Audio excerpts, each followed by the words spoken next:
আমাদের দেশের রাজনীতিতে, বিশেষ করে ক্ষমতার রাজনীতিতে ৫ বছর একটা যাকে বলা হয় কোড নাম্বার। আপনি লক্ষ্য করুন যে সেই 1954 থেকে আজ অবধি প্রতি ৫ বছর পর পর আমাদের রাজনীতিতে একটি ব্যাপক পরিবর্তন আসে এবং সে পরিবর্তনের ফলে একেবারে রাজনীতির যেটিকে বলা হয় কোর্স অফ অ্যাকশন, সেই কোর্স অফ অ্যাকশন চেঞ্জ হয়ে যায়।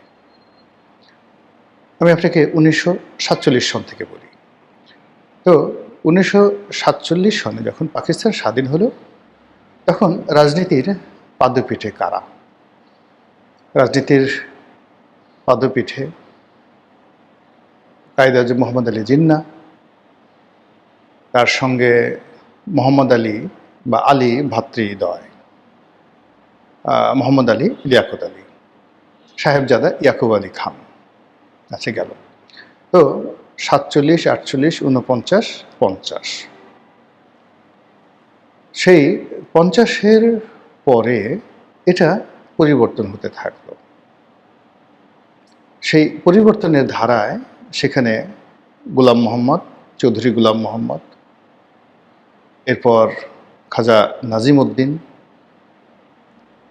এখানে হোসেন শহীদ সরওয়ার্দী, শেরেবাংলা একে ফজলুল হক, সর্বভারতীয় রাজনীতির এই সমস্ত দিকপালরা এসে পাকিস্তানের রাজনীতিতে গুরুত্বপূর্ণ হয়ে পড়লেন। দ্বিতীয় ক্যাটাগরিতে এসে যারা এলেন তারা খিলাফতে রব্বানী পার্টির আবুল হাসিম, তারপর সেই মুসলিম লীগের আরও অনেক যারা নেতৃবৃন্দ রয়েছেন তারা। এভাবে চলল ৫ বছর। তাহলে 50, 51, 52, 54। 54তে এসে পুরো রাজনীতির যে পট পরিবর্তন হয়ে গেল, একেবারে কোর্স অফ অ্যাকশন পরিবর্তন হয়ে গেল পূর্ব পাকিস্তানে এবং পশ্চিম পাকিস্তানে। এভাবে চলল 5 বছর। 54, 55, 56, 57। 58 সালে এসে পুরো রাজনীতির পট পরিবর্তন হয়ে গেল। সেখানে আইয়ুব খান চলে আসলেন, সব শেষ এবং একটা ইতিহাস তৈরি হলো, সামরিক শাসনের ইতিহাস। সেই 58 থেকে 58, 59, 60, 61, 62 সনে এসে কি হলো, আবার কোর্স অ্যাকশন পরিবর্তন হলো। আইয়ুব খান দেখলো যেভাবে চলবে না, নির্বাচন দিতে হবে, বেসিক ডেমোক্রেসি দিতে হবে, রাজনৈতিক দলগুলোকে স্বীকৃতি দিতে হবে, নানা রকম একটা পরিবর্তন, মানে সামরিক শাসনটাকে তিনি আবার গণতন্ত্রে রূপান্তরিত করলেন। আচ্ছা, 62 থেকে আবার 5 বছর, 63, 64, 65, 66। 66 সনে কি হলো, পুরো তার যে সামরিকতন্ত্র, তারপরে আবার সেমি বেসিক ডেমোক্রেসির যে ইতিহাস, এটা পাল্টে গেল। নতুন একটা আন্দোলন, শিক্ষা আন্দোলন শুরু হলো। 62 শিক্ষা আন্দোলন, সেটাকে গিয়ে 66 গণ আন্দোলনে রূপান্তরিত হলো এবং সব কিছু একেবারে তছনছ হয়ে গেল। এরপর পরবর্তী 5 বছর আসেন 66, 67, 68, 69। 69 গণ অভ্যুত্থান হয়ে গেল। 70 একটা নতুন প্রেক্ষাপট তৈরি হয়ে গেল। আবার আসেন 5 বছর, 70, 71, 72, 73, 74 সাল। 74 সাল দুর্ভিক্ষ হলো এবং 75-এর 15 আগস্ট অনিবার্য করে তুলল। তারপরের 5 বছর আসেন 75, 76, 77, 78, 79। 79তে কি হলো, জিয়াউর রহমান সাহেব এই যে বহুদলীয় গণতন্ত্র, এর আগে নানা রকম কিছু করে সে একটা স্ট্যাবল অবস্থায় দেশটাকে আনলো। আনার পরে এরপরে মাত্র 2 বছরের মাথায় তার পরিণতি শেষ হয়ে গেল। এরপরে আপনি সেই 79 থেকে আবার 5 বছর করেন, 79, 80, 81, 82, 83 সন। 1983-তে কি হলো, এরশাদের মার্শাল ল। আবার সেই এরশাদের মার্শাল লর সঙ্গে যদি আপনি তুলনা করেন, আপনি দেখবেন যে সেই 1958-এর মার্শাল লয়ের একেবারে অনুরূপ। আবার 83-তে যে ঘটনাগুলো ঘটলো বা তখনকার যে প্রেক্ষাপট, কোর্স অফ অ্যাকশন, এটাকে আপনি জিয়াউর রহমানের 1975-এর ডিসেম্বর মাসের ঘটনার সঙ্গে তুলনা করতে পারেন। এভাবে 83 থেকে আরও 5 বছর পরে আগায় যান, 84, 85, 86, 87, 88। 88 সনে পুরো রাজনীতির যে তার যে ক্যারিয়ার শেষ হয়ে গেল। সে একতরফা নির্বাচন করলো, সমস্ত রাজনৈতিক দলগুলো শেষ হয়ে গেল, একটা গৃহপালিত বিরোধী দল তৈরি করলো। আরও বলবো, এভাবে 5 বছর পর পর আপনি দেখেন যে রাজনীতিতে একটা কোর্স শেষ হয়, আর নতুন করে রাজনীতির মাঠে অনেকগুলো মুখ, অনেকগুলো নায়ক, অনেকগুলো খলনায়ক তারা চলে আসে। সেই দিক থেকে এই যে 2026 সন, এই 2026, 27, 28, 29, 30, এই 2030 সনের মধ্যে আমাদের রাজনীতিতে কি কি হতে পারে সেই বিষয়গুলো নিয়ে আলোচনা করব। এর কারণ হলো এই সময়টিতে আমাদের অনেকগুলো কোর্স অফ অ্যাকশন মানে পরিবর্তন হবে, অনেকগুলো ঘটনা ঘটবে, অনেকগুলো মুখ রাজনীতি থেকে হারিয়ে যাবে, অনেকগুলো নতুন মুখ আসবে। এখন আমরা যাদেরকে দেখছি, আমরা দেখছি জামাতের আমির গোলাম পারওয়ার সেক্রেটারি, আমরা দেখছি জামাতের সঙ্গে অনেকগুলো ইসলামী দল নয়, প্রথাগত সাধারণ দল, তাদের একটা ঐক্য হয়েছে।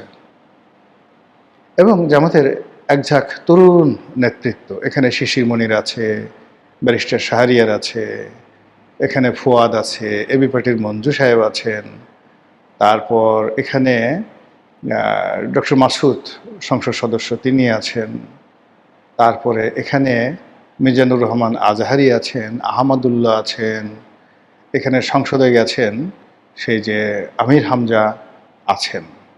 তো এই লোকগুলোকে আপনি একত্র করেন, সবারই নিজস্ব জায়গা থেকে কিন্তু প্রচণ্ড সফলতা আছে, ইতিবাচক বলেন কিংবা নেতিবাচক বলেন, সফলতা আছে। তো সেই সফলতার প্রেক্ষিতে বিরোধী দলের এই মুখগুলোর সঙ্গে সঙ্গে আবার মামুনুল হক সাহেব আছেন, তারপর মেজর আক্তার আছেন, কর্নেল ওলি আছেন, তারপর সেখানে কর্নেল ওলির সাথে সাথে আরও অনেকগুলো মুখ সামনে চলে আসবে। এরপর 11 দলীয় যে জোট, ঐক্য জোট, সেই 11 দলীয় ঐক্য জোটে হাসনাত আছে, সার্জিস আছে, তারপরে মাহফুজ আছে, আরও অনেকে আছেন। তো তাদের মধ্যে অন্তত যদি 10 জন লোক আপনি দেখবেন যে রাজনীতির সম্মুখ সারিতে খুব বড় নেতা হয়ে গেছেন, আবার বাকি যারা আছে তারা পেছনের সারিতে হারিয়ে গেছেন। বিএনপির মধ্যেও একই অবস্থা, এখানে তারেক রহমান, জাইমা রহমান, জোবাইদা রহমান এই পরিবারে। ওনার আপনজনের মধ্যে ওনার যে ব্যক্তিগত যে সহকারী সানি, সে আছে, অপু আছে, নুরুদ্দিন অপু, মিয়া নুরুদ্দিন অপু আছে। তারপরে এখানে আমি দুটো শব্দ কিন্তু ব্যবহার করি, আমি যাদেরকে বলি আছে তারা আমার স্নেহভাজন, বয়সে ছোট, আর আমি অনেকে আছেন বলি, মানে তারা আমার সমপর্যায়ের বা সিনিয়র বন্ধু বান্ধব। এই জন্য মানে অনেক সময় কথার কারণে মনে হতে পারে যে লোকটি বেয়াদব কথা বলছে, মানুষকে সম্মান রেখে কথা বলছে না। যাই হোক, সেই জিনিসগুলো মানে আমি খেয়াল রাখি, যারা দর্শক তাদের জন্য আমি জিনিসগুলো বলছি। এর বাইরে যেটি আছেন সেটা হলো সালাউদ্দিন সাহেব আছেন, এরপর আইনমন্ত্রী আছেন, আসাদ আছেন, তারপর ডেপুটি স্পিকার আছেন, ব্যারিস্টার কায়সার কামাল আছেন, তারপর ব্যারিস্টার রুহুল কুদ্দুস কাজল আছেন, তারপর মানে এই ইয়াংদের মধ্যে যারা মোটামুটি এখন সরকারি দলের কর্তৃত্ব করছেন, যাদের হাতে মূলত ক্ষমতা। এর বাইরে ওনার বিশ্বস্ত যারা লোকজন আছেন, সে বিশ্বস্ত লোকজন এখনও লাইমলাইটে আসেনি, খুব দ্রুত চলে আসবেন। সেটা হলো স্থানীয় সরকার এলজিআরডি যে মিনিস্ট্রি রয়েছে, সেই মিনিস্ট্রিতে যিনি প্রতিমন্ত্রী আছেন, বগুড়া থেকে হয়েছেন এক ভদ্রলোক, দলের মধ্যে খুবই প্রভাবশালী। এই মুহূর্তে তাকে যাকে বলা হয় ডিফ্যাক্টো সাধারণ সম্পাদক বলা হয়, উনি আছেন। এরপরে চিফ হুইপ যিনি আছেন তিনি আছেন, শহীদুদ্দিন চৌধুরী আনি তিনিও আছেন, জহিরুদ্দিন স্বপন আছেন। তো এরকম সরকারি দলের অন্তত 100 তরুণ এবং মধ্যবয়সী যারা লোকজন রয়েছেন তাদের মধ্যে একটা বিরাট অংশ পেছনে পড়ে যাবেন আর বিরাট অংশ সামনে চলে আসবেন। এই হলো এখানকার দৃশ্য। বাইরে কি হতে পারে? বাইরে হাসানুল হক ইনু সাহেব, রাশেদ খান মেনন সাহেব, ওনাদের মতো লোক ছাড়াও সেই হেফাজতে ইসলামীর অন্তত 1 ডজন আওয়ামী লীগপন্থী যারা নেতা আছেন, যারা খুবই জনপ্রিয়, ওয়াজের ময়দানে সংগঠন চালাতে গিয়ে এবং হেফাজত তাবলিগের মধ্যে তাদের একটা বিরাট প্রভাব রয়েছে। আমি ব্যক্তিগতভাবে কারো নাম বললাম না। অন্যদিকে আওয়ামী লীগের যে রাজনীতি, সেই রাজনীতিতে শেখ হাসিনা যা ছাড়াও জাহাঙ্গীর কবির নানক সাহেব আছেন, বাহাউদ্দিন নাসিম সাহেব আছেন।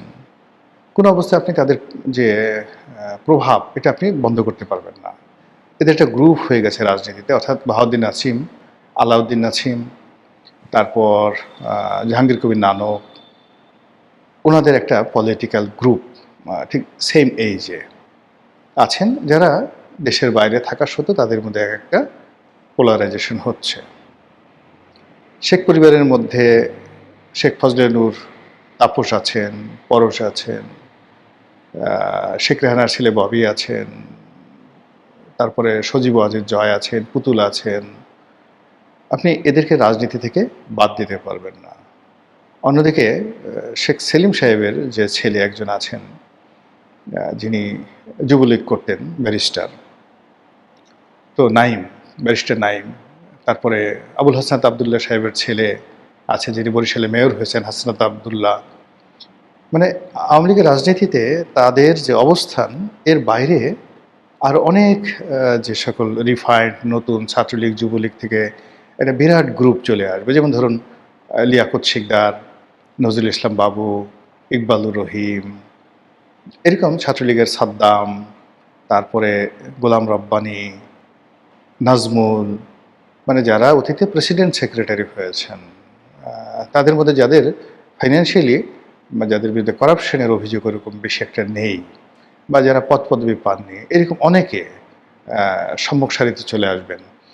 যেমন শেখর আছেন, আবু সাইদ স্বপন আছেন, ওনারা সবাই এরকম আওয়ামী লীগের অন্তত 100 জন নেতাকর্মী, তারা এই দলটির নেতৃত্বে আসবেন, অথবা আওয়ামী লীগ যদি হারিয়ে যায় এরাও হারিয়ে যাবেন। তো এই যে হারিয়ে যাবেন, এটা হলো আমাদের স্বাভাবিক যে প্রক্রিয়া।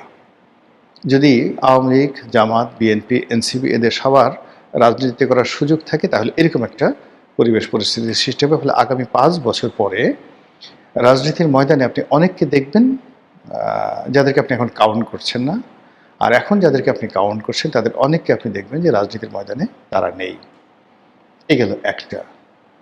দ্বিতীয় যেটা আছে সেটা হলো যে যদি সরকার খুব ভালো করে, বিএনপি খুব ভালো করে, আওয়ামী লীগ ধীরে ধীরে ধীরে ধীরে যাকে বলে পিছনের সারিতে চলে যাবে, একসময় মানুষ ভুলে যাবে।